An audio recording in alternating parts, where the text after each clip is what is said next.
I can leave. Okay. Thank you for joining us for the press conference for the Fairfield women's basketball team. We're joined at the podium by head coach Carly Thibault-Dodonis and student athletes Megan Anderson and Katie Lamnerow. We will, as a courtesy, if you can just check and make sure that your phone is silenced. And please raise your hand in order to be acknowledged. We'll bring a microphone to you. Make sure that you state your name and your media affiliation. If you're joining us on Zoom, and we do have several that are doing that, please make sure that you use the raised hand function for questions. I'll make sure everybody gets their question answered in the room, and then we'll go to the Zoom as time allows. Recording press conferences on cell phones or cameras is strictly prohibited, and flash photography is also not permitted. We will begin with an opening statement from our head coach. Hats off to Kansas State. That's a really, really good team. Obviously, they played a lot of their season without their All-American post, and we had the honor of playing against her today. She's a great player, but they're a great team with and without her on the floor. So I think that's a team that's capable of making a run. And so for us, I'm disappointed in particularly the second half. I thought we showed some fight early on. The second quarter for us is a little bit more, I think, definitive of what Fairfield basketball is about. I thought we scrapped. I thought we made everything really hard for them in the paint, but not consistently. And they're going to be a handful one way or another. But for us, we know this is just the beginning of what Fairfield basketball is about. We're going to continue to work to be a team that's returns in the NCAA tournament, and we're gonna show up and win these games. And we're gonna continue to hold a high standard as a program. I have incredible women in my locker room that I have no doubt in my mind that they're gonna continue to work to be successful in this moment and beyond. We'll open it up for questions for the student athletes.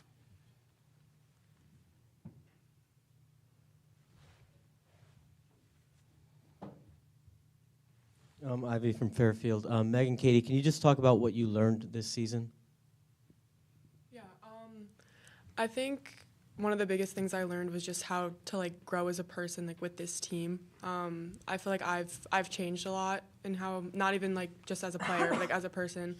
And I think just the culture that we built here is never going to change. It's just something that's it's who we are. I think that it just kind of taught me how to be a better person for my teammates too, and just grow that way. Yeah, piggyback off that, there's so many amazing people here that have taught me so much on and off the court, and some of them are leaving, and that sucks, but there's so many people that are staying, and we're going to continue to learn and grow off of them. Katie, Megan, Andrew Jameson, WF 88.5 Fairfield. You can see the emotion on both of your faces, and it just goes to show how much this team really cares about each other and is like a family. Just what types of progress have you both seen from your individual and even collective games from freshman year to sophomore year? You want to go? Sure, I got it. I think just keeping whatever I'm doing, whatever's working, finding that within my teammates. So knowing who's got the hot hand, knowing who's doing what well. I think finding that has been particularly helpful for me throughout this season. Yeah, I think for me, a lot of it's been confidence, just finding that in myself, and that comes from my teammates, I think, but also just being a better teammate for them. I still have a long ways to go with that, but I definitely think they've taught me how to really be that, and we've had so many standards on this team that they've helped me kind of try to achieve. Logan Rundy, WVOF 88.5 at Fairfield as well.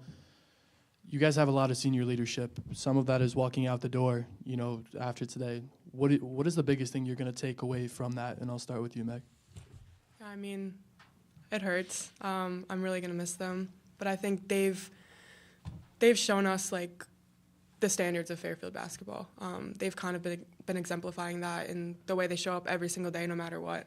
Even if it's a day that they don't really want to be there, they show up and they give everything that they got. I think that's also one of the biggest things that I'm learning from them is just going out there and giving everything I got.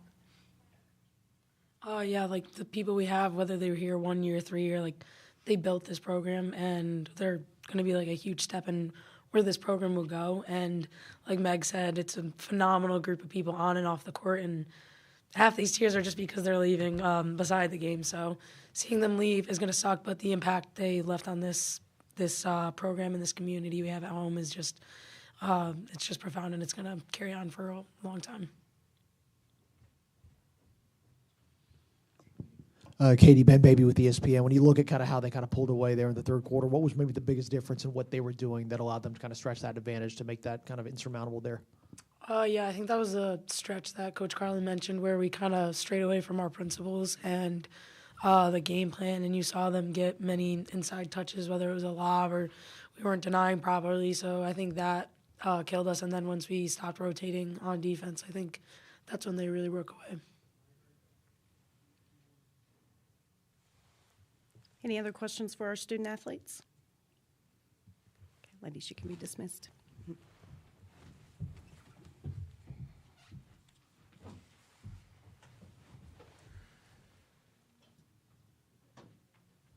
And we'll open it up for questions for our head coach. Yeah, Carly, Ben Baby with ESPN again. I think a lot of folks talk about they're big, but it looks like their guards have just a ton of size and length too. How much of that is also a challenge with this team, especially when you look at kind of the matchup going into this one? Yeah, I mean, they're big across the board. You mentioned their guards. They were able to score over us at times. And then I think the interesting thing is even though that Lee is obviously a really good player, their posts off the bench are really, really good as well. And we kind of knew that going in. We'd gotten a large dose of film of that because she hadn't played for so long, that you saw those post players just get better and better. And so obviously there is a size disadvantage, and I didn't think we necessarily were able to capitalize on what we're good at, not shooting the ball well from three. And we knew we were going to have to make some shots, which we didn't see go in. But, they are built in a way that they've got, a 6'2" point guard in Sundell. And, for the most part, I think we did some really good things on her, but you can play really good defense and they still score over you at times. So there was times that our help was a little bit late and we still got to a double, and no matter what, they were still able to score over. So, I think, like I said, I think they're a team that can make a run, certainly. And I think they're, hopefully for them, their best basketball is ahead of them.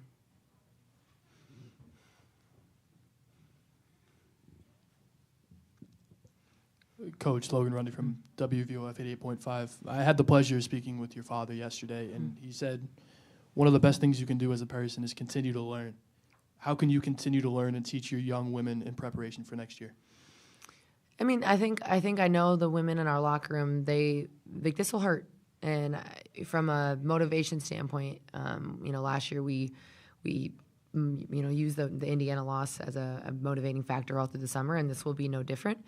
I think we know to take the next step as a program, we need to keep getting a little bit bigger. It doesn't need to be across the board. I love, a small, feisty point guard like Katie, and we'll continue to have some of those. But we know there is a size disadvantage in that, and we know that there's, we're going to keep recruiting and keep growing as a program to figure out how we can be disruptive against teams that are big.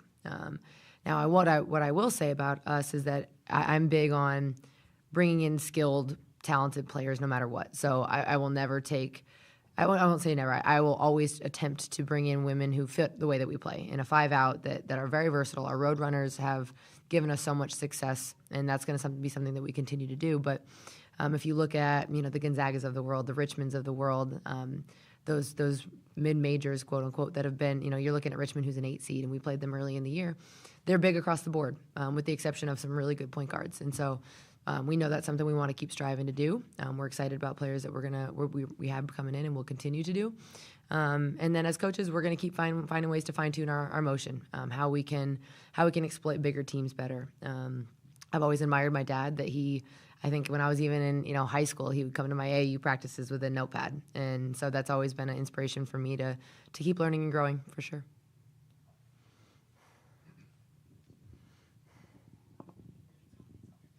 Steve Bittenbender, Associated Press. Carly, Jeff was talking about, he expressed a lot of concern for Aoki coming into this game, fearing that, she'd have to cover a lot more territory. What was the game plan in trying to get her to, move off the post? Was it just something as simple as, making the shots, or was there other things you were looking to do to kind of draw her out and hopefully wear her down? Yep.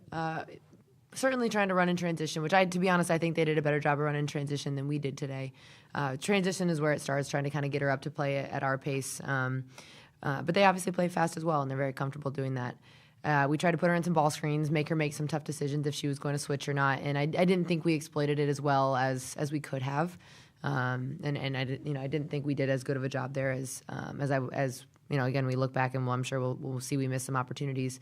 Once we got the switch, I don't think we were able to really, they did a great job of helping and gapping and crowding with smaller guards. I thought we got it back to Katie a couple times with her guarding her, but then they did a good job of helping her. So that was part of it. And then just in our motion and some of our screenaways and getting the ball moving side to side. Again, I just think we were, they with their length of their guards, pressured us on the perimeter, and some of those maybe open windows got smaller with their length. So we had plans to move her and get her out away from the basket. And again, credit to their team defense. I thought they closed those gaps well. Coach Ivy from Fairfield. I know it's a different group than last year, but a bulk of the same players from last year, and 2 championships in your first 3 years as a head coach. What has this group meant to you personally? They're my family. I also want to take a moment because I want to thank our seniors, because for me they all chose, and I start with Isa. She chose to say yes to Fairfield without having any idea what we were going to do, and had to kind of buy into a dream. And she really is the one that I look to that really helped build this program. But all through my roster, all 4 seniors and beyond, that's our family. I wake up every single day. My staff wakes up every single day to give them an experience at Fairfield that's not only winning basketball games and winning championships, but a place where you're around people that love you and care about you and help you be the best version of yourself. And it's a journey. I'm so excited to see what our 4 seniors do and beyond. And our returners, I know, are going to be fired up for what's ahead. But they've given more to me than I probably could give to them, just in the joy of going to the gym every single day and seeing the way that they challenge each other, pick each other up, invest in one another. This place is special, and it's full of just amazing young women that they're going to do a lot of things in the next 30, 40, 50 years that are going to change the world. And so I'm excited to be a part of that and be their biggest cheerleader along the way. Coach, you have an excellent support staff, from your assistant coaches to some of our administration sitting in the room. Mm-hmm. What does it mean to have all this Fairfield support for your program? It's unique. I get asked by every recruit's family and every media person of why I stay, and they're the reason I stay. This isn't and the reason I stay and why we feel like we're just scratching the surface of what we can do. We have so much support, not only from our administration. I've mentioned Dr. Nemec, I've mentioned Paul Schlickman, Zach Dayton, Allison Sexton. Like, you can go through our entire administration, but we have support. I know Shauna Toy's in the room. We've got some amazing people that help this and move the needle at Fairfield to be a national powerhouse. And we've got work to do. Don't get me wrong. The stat sheet's staring me in the face. But we are making Fairfield the big time, and doing it in our way, and doing it that is rooted in our values of men and women serving others. And our president in our locker room talked a lot about a hope-filled future for young people. And so it's about more than just winning basketball games. I've mentioned that before, but you can't find that everywhere.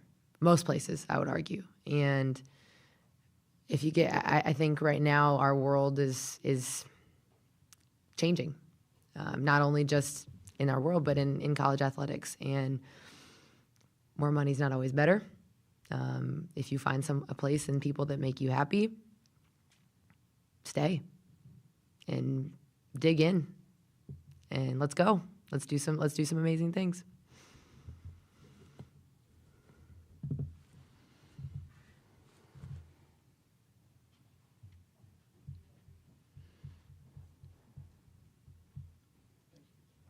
Carly, Ben Baby in with ESPN. Just based off that, I'm really curious. It's interesting seeing kind of the men's and the women's game. You're seeing the bridge kind of close on the men's side, especially with NIL. What do you feel like it's going to take, especially for those from mid-major conferences, to get that gap to be a little bit shorter, so we're even getting more competitive games, more competitive rosters, especially in the first and second round of the tournament? I think it's 360 approach. I think for us, like I have so much faith in our administration and what we're going to do to continue to be competitive. But I also think we can do it our own way.